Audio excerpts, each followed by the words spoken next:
So why didn't the Atlanta Falcons draft Jalen Carter? It's a really good question, actually. Now, let's go through this real quick. As you recall, Jalen was coming into March as possibly the number one player in the NFL draft. It looked like there was a lot of momentum towards that and for that.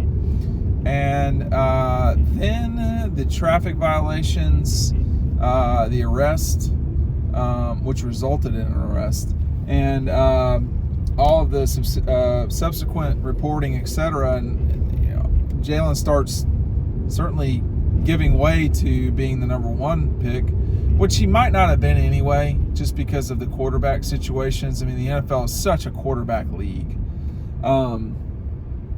But it really was a tumbling situation for Jalen, unfortunately.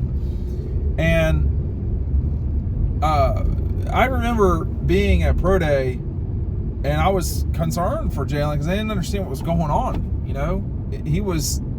He did not look well. He looked tired, sick, whatever it was. And one thing that that's talked about in what we were hearing, which is a link that's down below, is that was not abnormal, or that's what we were told about Jalen Carter's situation. I'm not going to talk about all of the details on a public forum like this in our reporting, but there the Atlanta Falcons sat at, I think, number 8 was what it was, something like that, 8 or 9, and they had the capability of drafting Jalen. It would be a heck of a steal. But if you're a member at Dog Post, and a lot of, not everyone who watches these members, not everybody who watches these videos is a member, but all of the members certainly paid attention to what I said the night of the draft. And as we got closer to the Falcons pick, I told our community, I said, listen, the Falcons are not going to draft Jalen Carter. They will pass on him.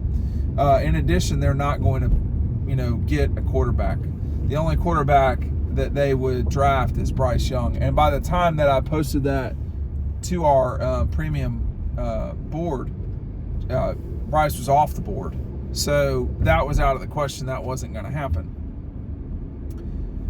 All that said, for Jalen to not get taken by the Falcons, there were explanations and reasons.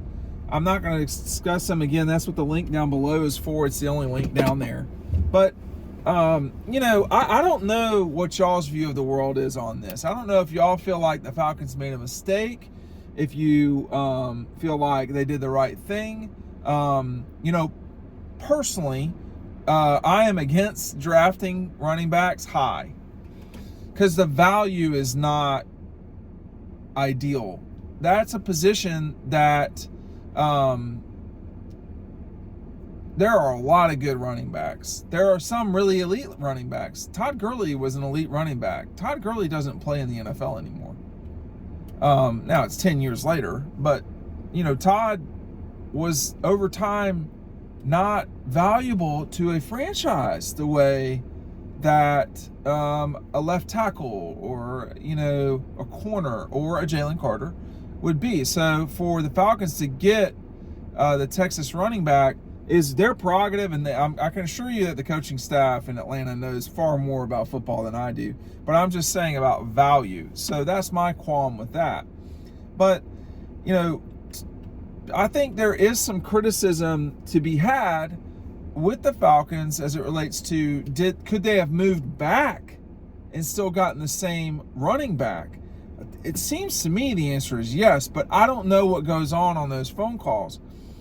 Well, here come the Eagles, and they jump up to get Jalen Carter. So they knew someone was going to get him in the very near future, right on top of where they were at, like the Bears, and they didn't want them to have him. So they traded out, got who they wanted, and then, of course, later in that round, got Nolan Smith, which was the spot where they had been originally designated to draft.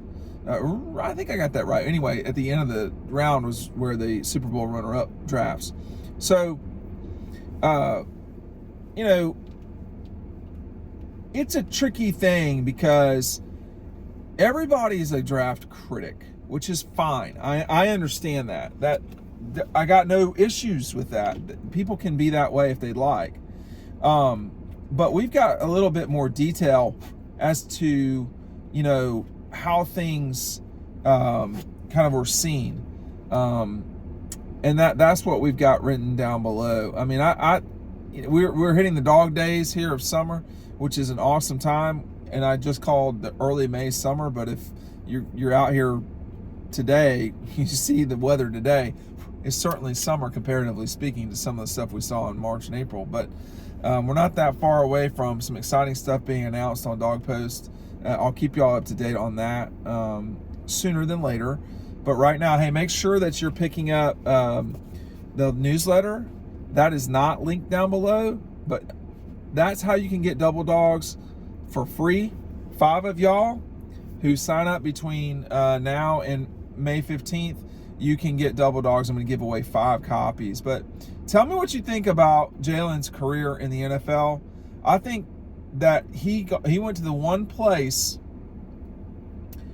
that is uniquely Georgia right now in the NFL. And keep in mind too that the Eagles interviewed Glenn Schumann. He essentially turned them down.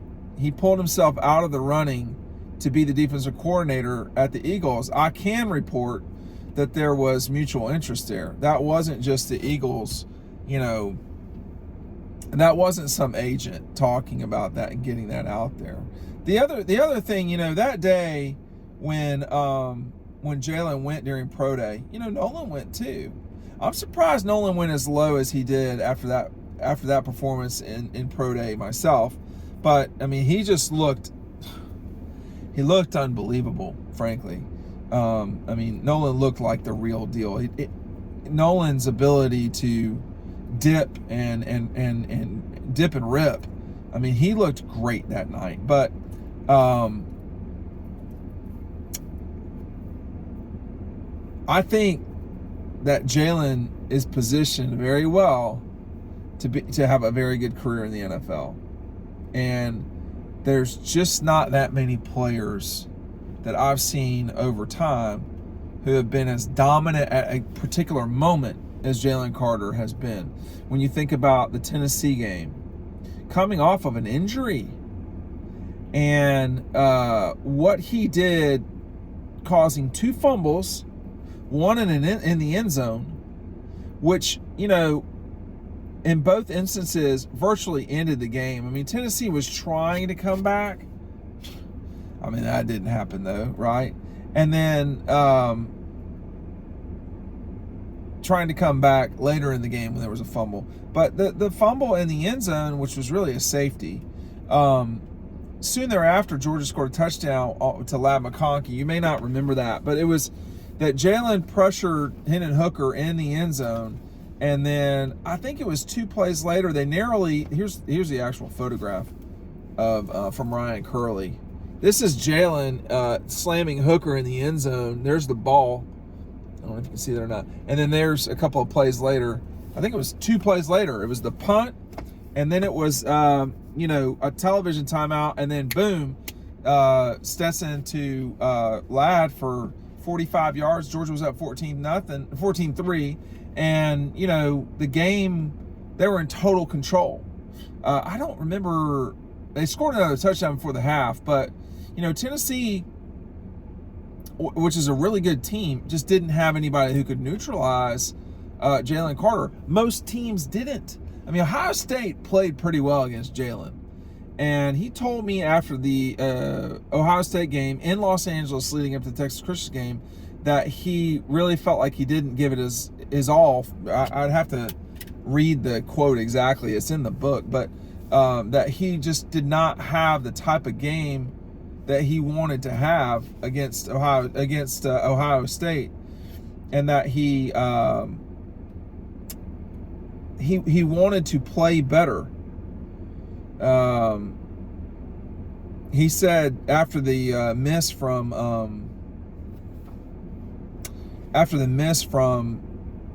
the Ohio State kicker, Jalen said, when I was on the ground kind of sideways, I heard screaming. I knew I would hear the screaming either way. I didn't know which one had happened. I just looked at my sideline. I saw a lot of people running onto the field celebrating. That's how I knew he missed the field goal. It was everybody. I couldn't focus on one person. I just saw how happy everybody was, and I was happy that they were happy. Jalen Carter. Hey, pick that link. It's right down below.